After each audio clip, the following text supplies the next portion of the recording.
Muy bienvenidos a la Escuela de Capacitación Bíblica de la Iglesia Cristiana Renacer. Comenzamos hoy una nueva materia. Vamos a llamarlo los libros del libro. Vamos a estudiar cada uno de los libros de la Biblia y vamos a tener una idea general de cada uno de ellos. Así que vamos a estudiar directamente la palabra de Dios, tan importante para nuestra vida, para nuestro crecimiento espiritual. Sin la Biblia estamos perdidos, no sabríamos cómo alcanzar salvación, no sabríamos cuál sería la voluntad de Dios.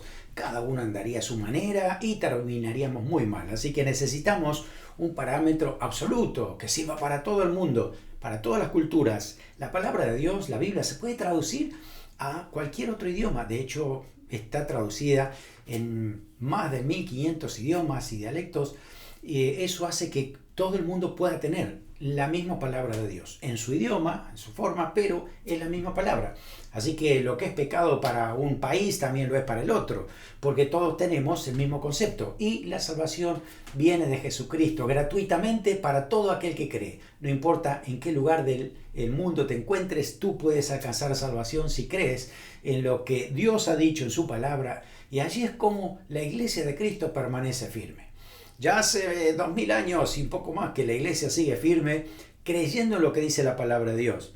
Así que si no creemos a lo que dice la palabra y empezamos a creer lo que dice la cultura, esa iglesia empieza a decaer, a tal punto que no va a existir y por la eternidad solamente Dios viene a buscar una sola iglesia, la iglesia que le ama, que anda en santidad, que busca la palabra de Dios. Así que volvamos a la fuente, vamos a volver a la Biblia, la palabra de Dios. Necesitamos manejarnos bien con la Biblia, con la palabra de Dios. No es como leer cualquier libro, la verdad es que no, porque esos 66 libros que tiene la Biblia son diferentes entre ellos, tienen un hilo conductor increíble, maravilloso, pero cada uno es diferente porque han sido escritos por diferentes personas, diferentes escritores, 40 por lo menos, y cada uno de ellos fue guiado por el Espíritu Santo, pero usando su personalidad, su forma, su vocabulario, su contexto. Entonces es importante entender todo esto. Hay muchas cosas que tenemos que tener en cuenta también a la hora de interpretar la palabra de Dios. Es importante, sobre todo, que no tengas miedo de leer la Biblia.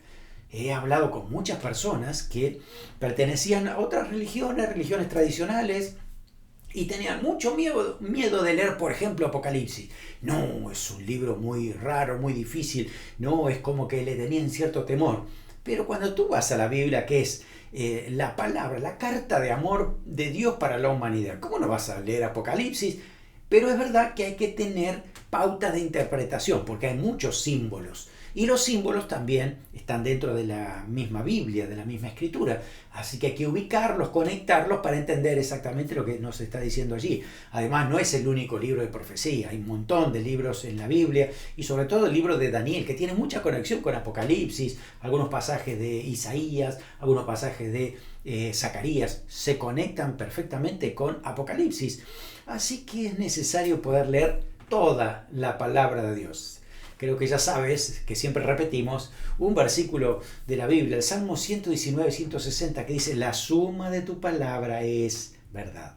No es un solo versículo, tienes que leer todo el argumento, tienes que leer todo lo que dice la palabra de Dios. Así que vamos a ver nosotros un panorama de toda la Biblia. Vamos a ir clase por clase tocando un libro de la Biblia para tener ese panorama general, ver por qué Dios nos dejó ese libro, cuál es el propósito que tiene Dios con ese libro, entender el contexto por el cual estaban funcionando las cosas. Cuando tú estudias el contexto, sabes por qué algunas cosas son tan específicas en la Biblia, ¿no? Algunas batallas que hay que tener en cuenta, los enemigos de Israel, hay que tener en cuenta también las descendencias, las tribus, y todo eso nos ayuda para entender muy bien el contexto. Así que lo vamos a estudiar y nos va a ayudar para entender mejor la palabra de Dios. Sobre todo, el libro de los libros se ha escrito para que entendamos el plan de salvación que tiene Dios para la humanidad. Desde Génesis hasta Apocalipsis, todos los libros nos llevan a ese pensamiento, la salvación, el rescate y lo que significa esa salvación por toda la eternidad. Así que vamos a tener en cuenta esto. Durante las clases puede que a lo mejor tú tengas preguntas, ¿no? De qué es lo que dice algún libro de la Biblia, algún versículo, tienes alguna inquietud, escríbeme, porque para mí me apasiona contestar ese tipo de preguntas. Así que me puedes escribir a mi email y yo te contesto. Puedes escribir a pastoricre, Icre es la sigla de nuestra iglesia, ¿no? pastoricre@gmail.com, y ahí te estaré respondiendo cada una de las preguntas que puedas tener. Muy bien, así que ningún creyente puede tener realmente una vida plena en Cristo, efectiva, si no lee la palabra de Dios. Es verdad, es contundente. Puede que a lo mejor tú no has leído mucho la Biblia. Te estoy diciendo que te estás perdiendo muchas bendiciones de Dios, muchas victorias espirituales, y además puede que hay algunas cosas que están flojas en tu vida espiritual y en el conocimiento de lo que Dios quiere para ti si no has estudiado y leído la Biblia. La Biblia es fundamental para todo creyente, por eso es necesario poder leerla. Y yo te animo a que la leas desde Génesis hacia el final. Yo sé que para muchos nuevos es más fácil, ¿no?, que uno empiece leyendo algunos de los evangelios y demás, o a veces leemos un salmo como para animarnos. Pero si tú quieres entender todo el plan de salvación, como Dios se muestra a sí mismo, tú tienes que empezar de Génesis, porque ahí te dice que el mundo era perfecto, que cayó en pecado y que el hombre estaba perdido sin Dios, y Dios empieza a mostrarle, Dios empieza a dar, y así es como continúa hasta llegar a Apocalipsis. Es importante leerlo desde el principio hasta el final. Así que es importante poder entender esto, ¿no? No vamos a detenernos en algún versículo específico para tomar toda una clase de eso. No, lo vamos a hacer en general para que cuando tú leas un libro de la Biblia entiendas de qué se trata, hacia dónde va, cuál es el propósito y cómo entender mejor todo ese libro. Así que vamos a estar enfocados para estudiarlo de esa manera. Y vamos a hacerlo con reverencia. ¿Qué significa eso? Con temor, con respeto, pero también con sensibilidad espiritual. Cuando nosotros leemos la Biblia, no la leemos como un libro más en nuestra vida. Lo leemos porque sabemos que es la palabra de Dios. Cuando leemos la Escritura, el Espíritu Santo nos empieza a dar entendimiento, nos empieza a dar iluminación de eso que Dios ya nos ha dejado en claro. Si tú has recibido a Cristo en tu corazón, el Espíritu Santo ha venido a morar en ti. Ese Espíritu Santo mismo, que es una persona, una de las tres personas de nuestro Dios, te va a enseñar, te va a mostrar, te va a inclusive ayudar para aplicar lo que vas a estar leyendo. Un pasaje de la palabra de Dios en Juan 14:26, Jesús dijo que el Consolador, el Espíritu Santo, a quien el Padre enviará en mi nombre, Él os enseñará todas las cosas y os recordará todo lo que yo os he dicho. Es decir, el Espíritu Santo entonces te va a recordar, te va a mostrar y te va a decir todo lo que está en la palabra de Dios. Además es interesante que el autor de la Biblia es Dios mismo y dice en Timoteo y otros pasajes que el Espíritu Santo fue el que inspiró la Escritura. Es el mismo Espíritu Santo que inspira la Escritura, que vive dentro de ti y te ayuda a interpretarla también correctamente para entender mejor ese pasaje y aplicarla a tu vida. Así que Dios tiene todos los recursos para que nosotros podamos entender lo que Él ha dejado en claro. Y sobre todo, nuestra parte es poder leerla, estudiarla, entenderla, aplicarla. Así que tenemos mucho que hacer. Entendemos algunas cosas importantes antes de empezar a estudiar cada uno de los libros de la Biblia y tener un panorama general de la Biblia.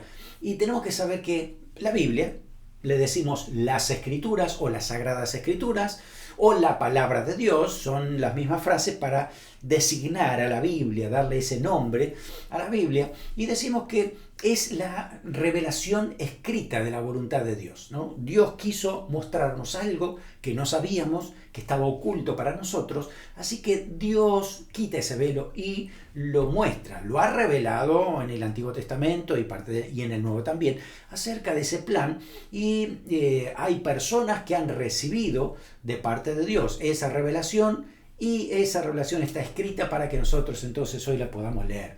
Bueno, cuidado, no es lo que dice la cultura, es lo que dijo Dios.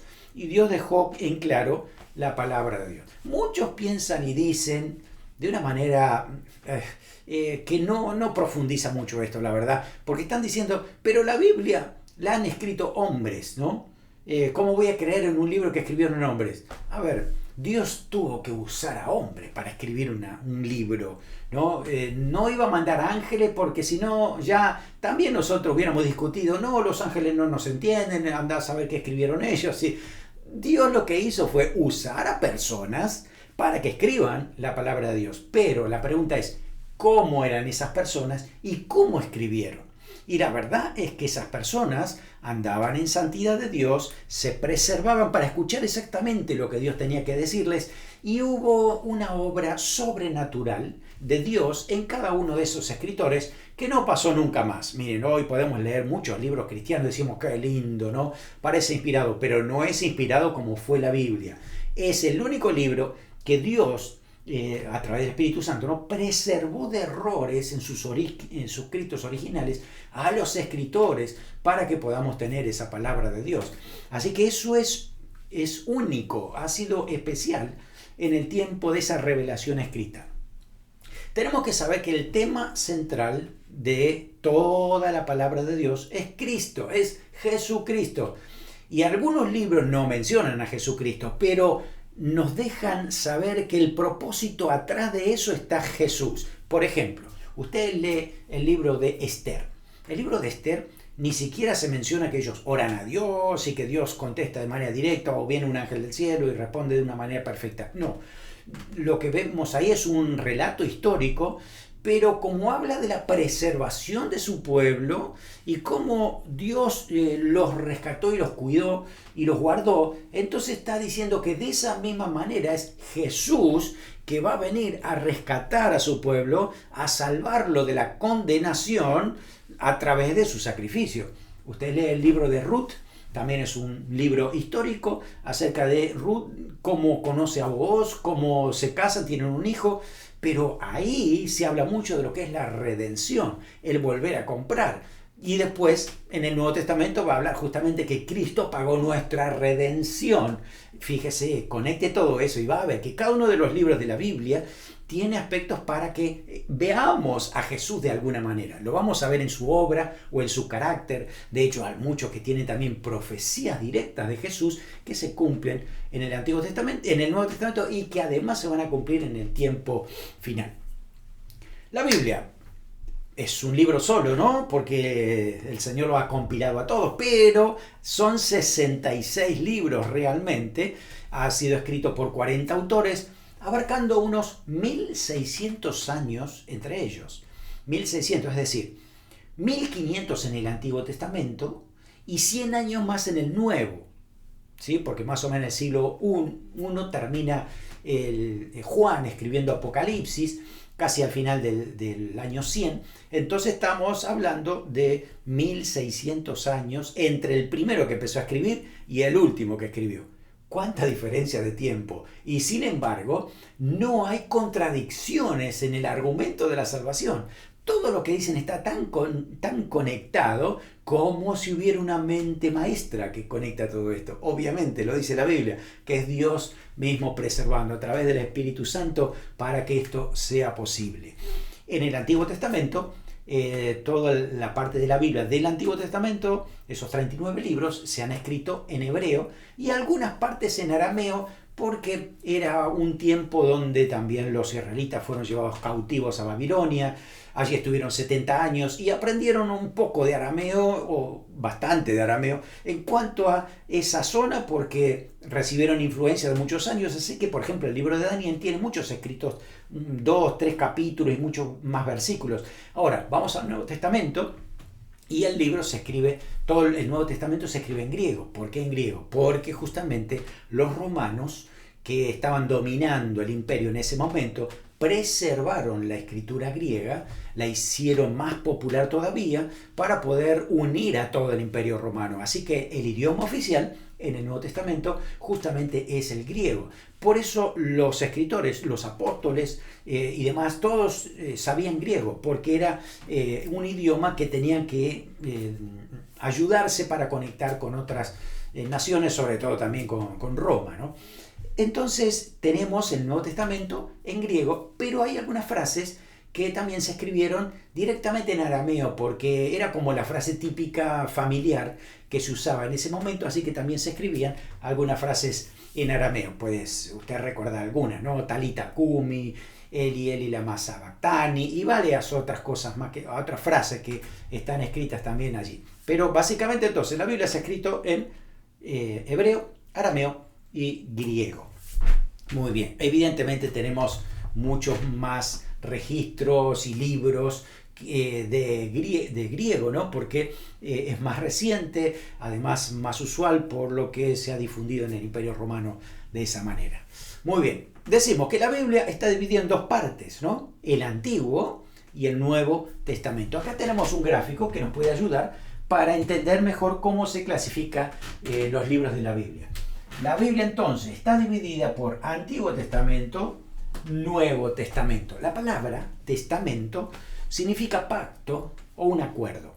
Normalmente ese testamento entonces se escribía en vida de la persona que quería dejar sentado su deseo, y cuando moría entonces se leía ese testamento y se cumplía lo que la persona que había escrito lo había declarado allí, ¿no?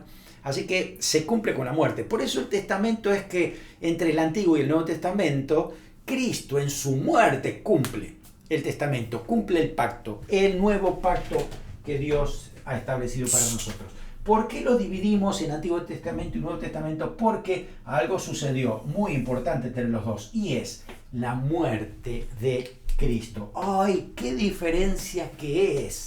¡Qué diferencia que hace la muerte de Cristo! Por eso es tan importante analizar siempre todos los pasajes que leemos en el Antiguo Testamento a la luz del sacrificio de Cristo, porque puede que si no te queden algunos conceptos incompletos. A lo mejor empiezas a leer acerca de los sacrificios y si no tienes en cuenta el sacrificio de Cristo vas a pensar que a lo mejor hay que sacrificar un animal para adorar a Dios. Y tú cuando lees en el Nuevo Testamento dice que no, que ya no más sacrificio de animales por el sacrificio de Cristo. Así que hay mucha diferencia en conceptos de lo que Dios establecía en el Antiguo con el Nuevo. No se contradicen, sino que el Nuevo completa, ¿no?, toda la obra de Dios en ese plan de salvación que Dios estableció para la humanidad. Así que Antiguo Testamento es el pacto que Dios hizo con el hombre acerca de su relación con él antes que Cristo viniera. Y el Nuevo es el pacto de Dios con el hombre después que vino Cristo y la obra completa y perfecta de la salvación.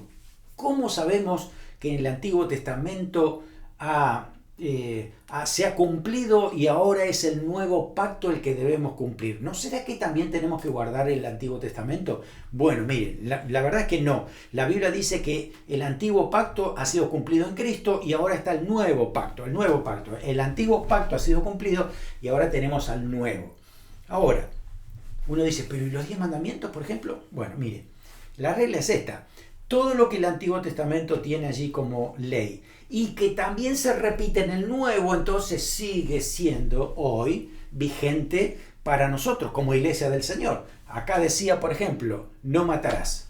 Te pregunto, ¿dice también en el Nuevo Testamento que no debemos matar? Obviamente, dice mucho más que eso. Dice no solamente no matar, sino dice amarás a tu enemigo. Ah, bueno, ok, ahí nos vamos entendiendo. Hay muchas cosas en el Antiguo Testamento entonces que continúan porque también lo corrobora el Nuevo Testamento. Pero lo que no está allí y lo queremos obligar a meter aquí no está bien. Debemos considerar la muerte de Cristo tan importante. Por ejemplo, el día de reposo. El día de reposo todavía hay discusiones en muchas iglesias acerca de si es el sábado, si es el domingo. Pero la verdad del asunto es que antes era el día de reposo, guardarás el sábado, guardarás el día de reposo, ¿no? Pero, ¿qué sucede? En el Nuevo Testamento, ahora Cristo muere un viernes. El sábado, el día de reposo, ¿no?, ahí el Señor es sepultado y resucita un día domingo. A partir de ahí, la Iglesia del Señor siempre se reunió un domingo. Se reunieron el primer día de semana. Al sábado no se reunían para celebrar a Cristo el sábado. Lo que hacían el sábado es ir a evangelizar a las sinagogas para predicar a los judíos, pero no porque iban a celebrar a Cristo, no, ellos celebraban el domingo. Porque esto justamente porque la muerte de Cristo hace la diferencia. Y ahora nosotros ni siquiera guardamos en el sentido de la ley, sino que disfrutamos el domingo en el sentido de reverencia, respeto, santidad, pero también descanso, pero también darle al Señor alabanza, adoración y estar en la iglesia de Cristo, compartir por lo menos mínimamente una vez a la semana para tener esa fuerza que necesitamos, ese punto de encuentro y sobre todo adorar a Dios, que necesitamos adorarle al Señor. ¿Cómo sabemos entonces que el Antiguo Testamento ahora ha sido pasado para el Nuevo y el Nuevo es justamente el que nosotros tenemos que enfocarnos? Lo dice Gálatas capítulo 3, lea Gálatas capítulo 3, versículo 19 hasta el 25. Por ejemplo, yo le animo a que lea todo el libro de Gálatas, pero solamente enfoquémonos ahora en este versículo. Dice así, Gálatas 3, 19. Entonces, ¿para qué sirve la ley? Eso dice, ¿no? Fue añadida a causa de las transgresiones hasta que viniese la simiente, o sea, Cristo, a quien fue hecha la promesa y fue ordenada por medio de ángeles en mano de un mediador. Y el mediador no lo es de uno solo, pero Dios es uno. Luego, ¿la ley es contraria a las promesas de Dios? En ninguna manera, porque si la ley dada pudiera vivificar, la justicia fue verdaderamente por la ley. Pero no fue así, no, eso dice, ¿no? Mas la Escritura lo encerró todo bajo pecado, para que la promesa, que es por la fe en Jesucristo, fuese dada a los creyentes. Pero antes que viniese la fe, estábamos confinados bajo la ley, encerrados para aquella fe que iba a ser revelada. Dice, de manera que la ley ha sido nuestro ayo, es decir, el discípulo que acompaña o el maestro que acompaña o lleva al discípulo o al niño, ¿no? El guardián del niño para ir a la escuela, por ejemplo, ese es el ayo, ¿no? Dice que la ley fue nuestro ayo para llevarnos a Cristo a fin de que fuésemos justificados por la fe, no por la ley, por la fe. Pero venida la fe, ya no estamos bajo ayo, pues todos sois hijos de Dios por la fe en Cristo Jesús. Amén. Así que esta es la realidad. No estamos bajo ayo, no estamos bajo la ley. Ahora estamos bajo la gracia. Así que esa es la diferencia. Acá estábamos bajo los aspectos de la ley. Ahora estamos bajo los aspectos de la gracia de Dios. ¿Gracia significa libertinaje? No, de ninguna manera. Significa libertad. Libertad en Cristo para tomar decisiones, para amar a Dios, para seguir caminando, para seguir evidenciando eso que el Señor ha puesto en nuestro corazón. Pero no vivimos para cumplir la ley porque con la ley podríamos alcanzar salvación. De ninguna manera. La salvación viene por la gracia del Señor, por la fe en el Señor Jesucristo. También Gálatas 3, 13 a 14, dice que Cristo nos redimió de la maldición de la ley hecha por nosotros, maldición, porque escrito está todo el que es colgado en un madero es maldito, para que Cristo, en Cristo Jesús, la bendición de Abraham alcanzase a los gentiles a fin de que por la fe recibiésemos la promesa del Espíritu. Así que no vivimos ya bajo la ley, sino bajo la gracia y las promesas de bendición sobre Cristo y su iglesia. Por lo tanto, la iglesia del Señor ahora entonces es que une a todas las personas, judíos y gentiles, en un solo cuerpo, a todas las personas, todos los creyentes del mundo que aceptan a Cristo, reciben al Señor, aceptan la salvación por gracia y viven bajo la palabra del Señor, ¿no? Así que así es como entonces dividimos el Antiguo y el Nuevo Testamento, ¿no? Ahí tenemos entonces los diferentes puntos de vista. Muy bien, a ver. ¿Cómo está repartido? ¿Cómo estamos clasificando a los libros de la Biblia? La división de la Biblia. En el Antiguo Testamento tenemos 39 libros repartidos de la siguiente manera. En primer lugar, tenemos aquí lo que llamamos el Pentateuco. El Pentateuco es una palabra que ha sido puesta en el griego. Porque griego, ahí está, el Pentateuco significa 5, penta. De ahí viene pentagrama y varias otras palabras más, ¿no? Pero penta, 5, teuco, libros, así que son los primeros 5 libros, los 5 libros escritos por Moisés, los 5 libros que contienen la ley de Dios. Estamos hablando entonces que Pentateuco abarca desde Génesis hasta Deuteronomio, son 5 libros. en ellos. Entonces nosotros vamos a ir viendo cada uno de esos libros, pero básicamente tenemos que entender esto. Aquí tenemos entonces, tenemos historia, tenemos la ley de Dios, los mandamientos de Dios, las promesas que Dios le hace a Abraham. Así que tenemos mucho por qué analizar. Esto no es poético, esto es histórico, ¿sí? Esto lo que relata aquí hay que entenderlo directamente como algo que Dios ha establecido, pero como parte de la historia, porque desde Adán y Eva hasta el pueblo de Israel en el desierto todo es historia y están las descendencias también para tener ese registro, ¿no? Así que consideremos eso, el Pentateuco. Después siguen libros que son exclusivamente históricos. Relatan la historia del pueblo de Israel en sus luchas, en sus batallas, en cómo aparecieron los reyes, cómo se portaron los reyes. Tenemos entonces desde Josué, fíjese, tenemos Josué, Jueces, tenemos Ruth, el primero y el segundo libro de Samuel, primero y segundo libro de Reyes, primero y segundo libro de Crónicas, y también Esdras, Nehemías y Esther. Son libros que nos hablan de la historia. Cuando analizamos estos libros, no podemos encontrarle símbolos a todo este libro porque es histórico. Es muy diferente en cuanto a, por ejemplo, Apocalipsis. En Apocalipsis tenemos muchos símbolos, pero en los libros históricos no es historia. Así que debemos analizarlo bajo ese contexto, entender que estos nos están relatando lo que aconteció con veracidad en la historia bíblica. Ahora sí, después pasamos a otro grupo que son los libros poéticos. Sí, son muy diferentes de los históricos. A los poéticos hay que estudiarlos y escudriñarlos, interpretarlos de acuerdo a poesía. Entonces vamos a conocer muchas figuras literarias, figuras retóricas, que hay que tener en cuenta a la hora de leer los pasajes que dicen allí. Y además tienen un hilo conductor. Entender que no es lo mismo el libro de Job, cuando la historia nos va a mostrar a Job y sus amigos y esas discusiones que tienen entre ellos, que el libro de Cantares, donde es una poesía acerca de la unión de un esposo y esposa, en este caso Salomón y la Sulamita. Entonces, en ese sentido, tiene que ver con otra manera de interpretar.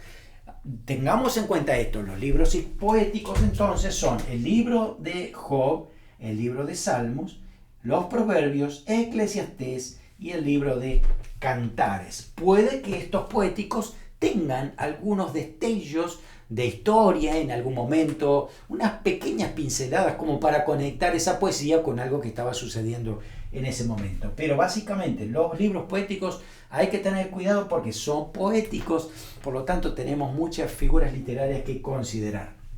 Luego aparece lo que es la profecía.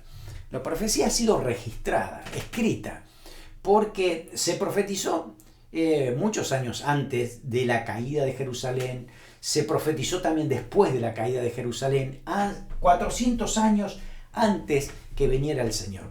La profecía entonces hay que estudiarla de manera particular porque hay también símbolos proféticos que hay que tener en cuenta, hay que saber para cuándo se aplica esa profecía. Hay algunas partes que también son históricas, no son muchas, pero también son históricas porque relatan ciertos eventos y le suma la profecía de lo que va a pasar. También hay que saber cuándo se aplica esa profecía. Puede algunas que tengan doble referencia para ese momento que estaba sucediendo y Dios da un doble sentido para lo que va a suceder en los tiempos finales.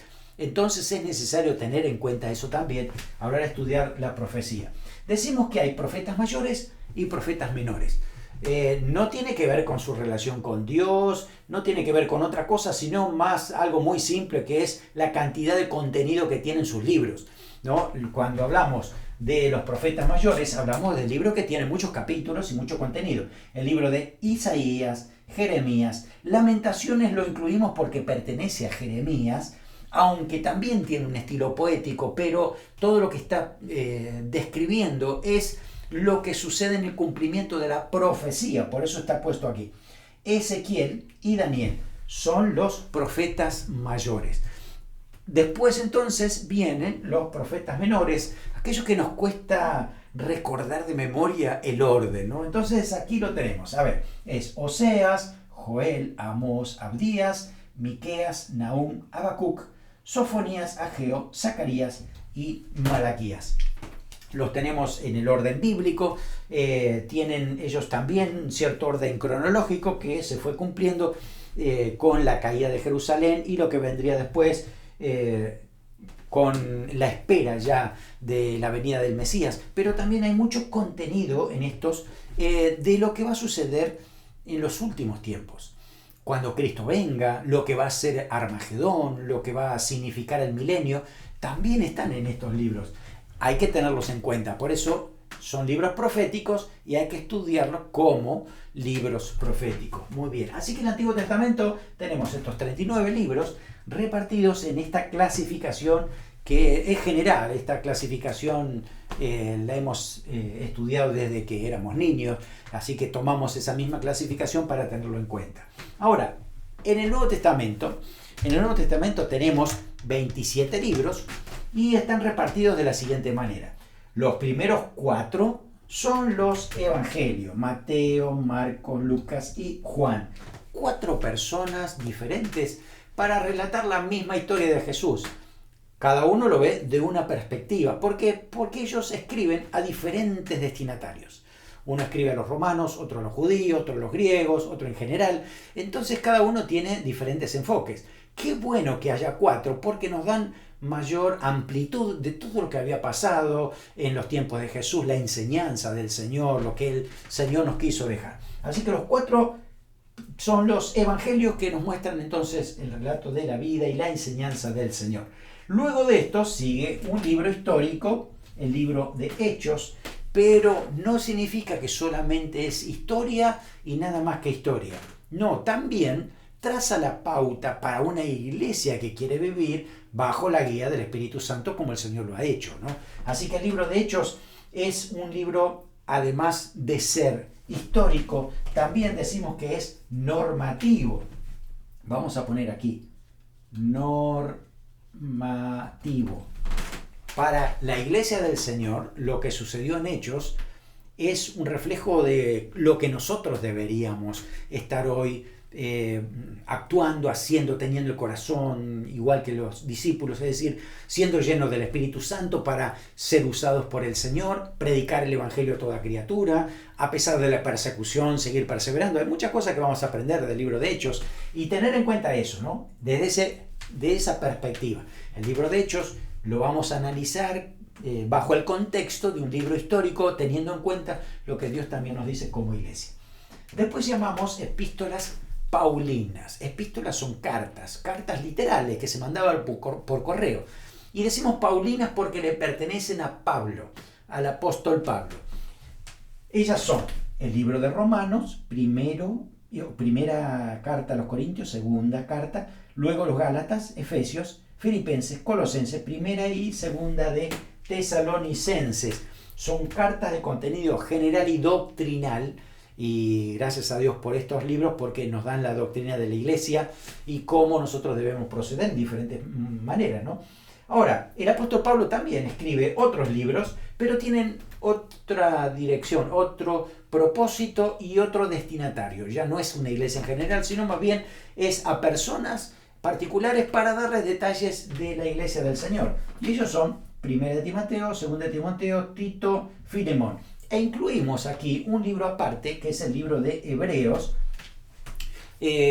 Algunos dicen que Hebreos tiene un diferente autor, que no sabemos exactamente qué puede ser. Algunos dicen que puede ser Bernabé o algunos otros seguidores del apóstol Pablo. Si usted analiza bien todo el pensamiento, puede que a lo mejor tienda a pensar que puede ser el apóstol Pablo. Yo pienso eso, que creo que más bien el apóstol Pablo fue el que escribió esta carta, esta epístola a los hebreos.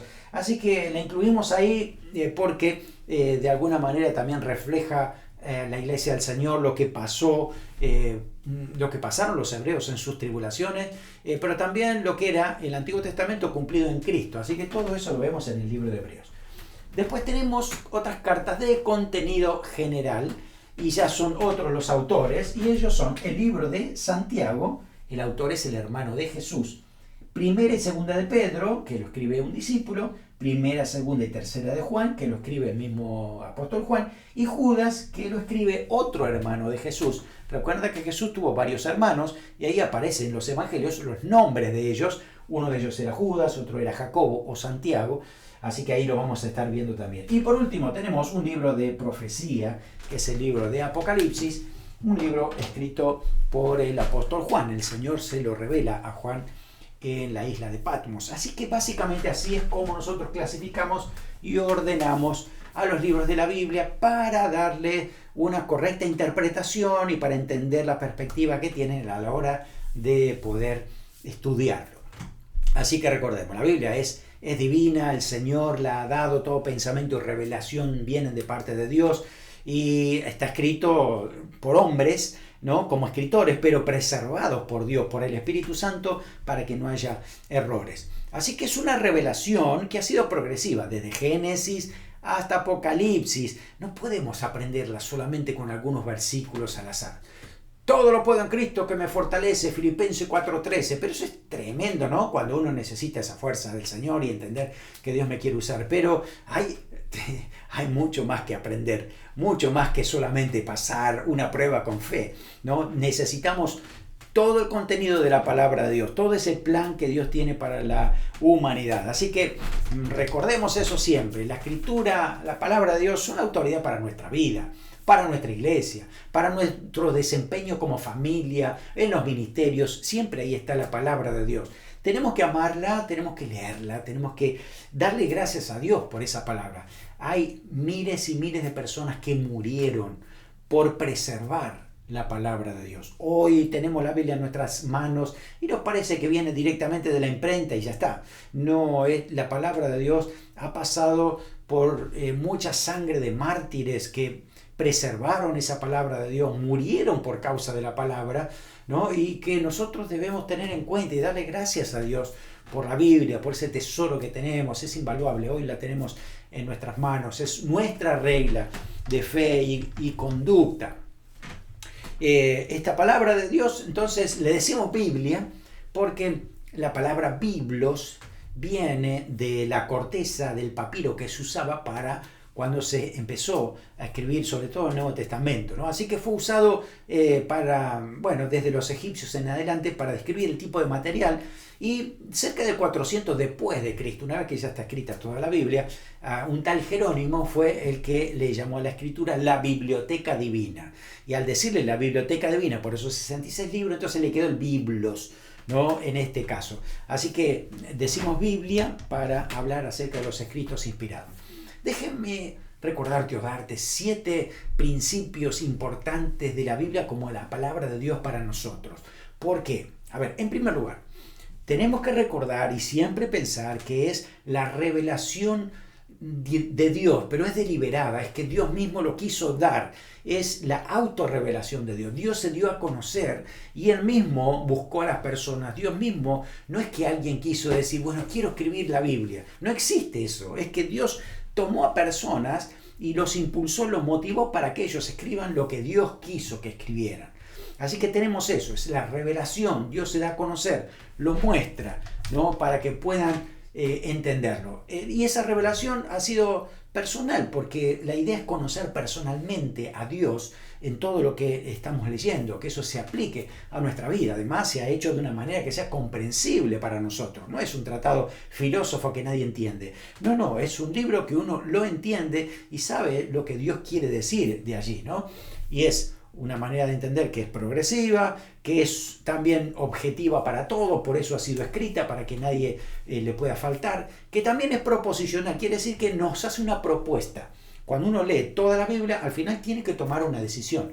¿Acepto el plan de Dios para mí o lo rechazo? Entonces esa decisión es lo que Dios está esperando por cada uno de los seres humanos. Necesitan saber cuál es la voluntad de Dios para aceptarla, y de esa manera entonces tienen la vida eterna con Cristo por su gracia.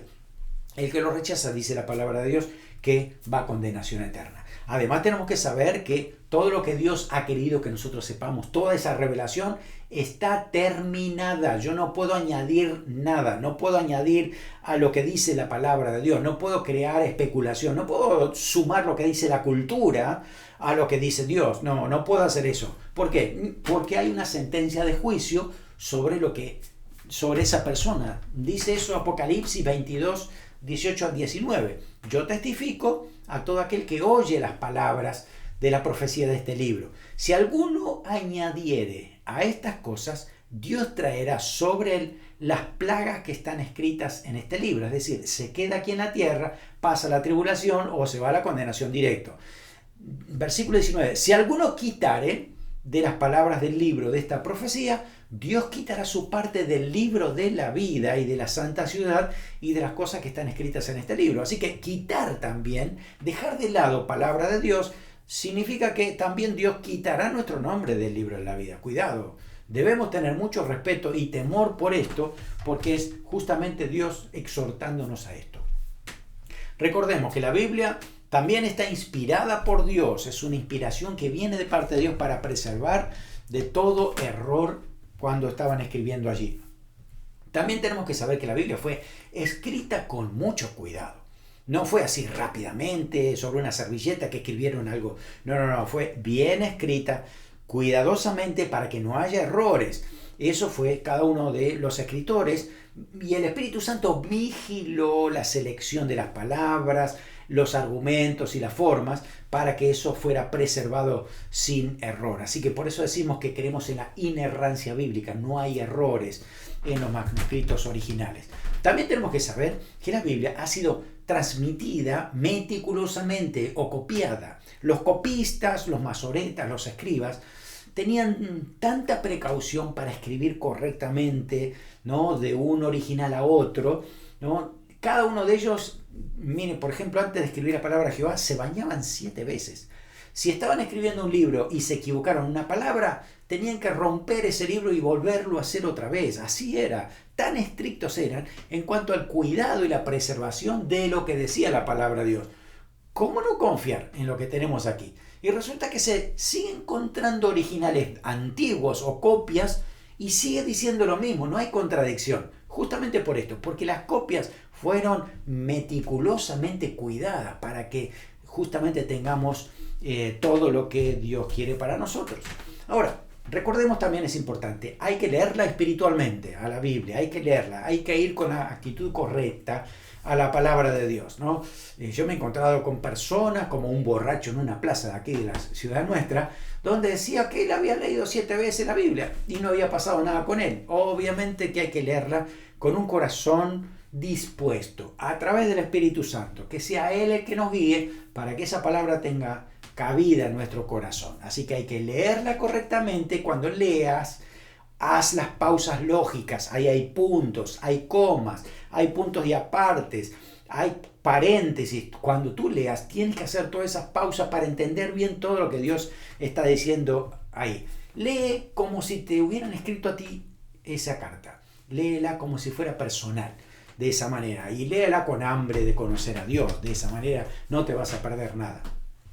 Además también la Biblia hay que interpretarla correctamente. San Juan capítulo 5 versículo 39, Jesús dijo: escudriñad las escrituras. No es que simplemente leerla y ya está. Escudriñad las escrituras porque a vosotros os parece que en ellas tenéis la vida eterna. Y ellas son las que dan testimonio de mí. ¿Qué está diciendo Jesús? Le decía a los religiosos: ¿ustedes creen que por tener la Biblia tienen vida eterna? Se equivocan. Tienen que leer, escudriñar y darse cuenta de que dan testimonio de mí. Fíjense, el Antiguo Testamento da testimonio de Cristo. Eso es lo que decíamos, ¿no? Cada uno de esos libros manifiesta a Cristo. Está Cristo atrás de cada uno de esos libros.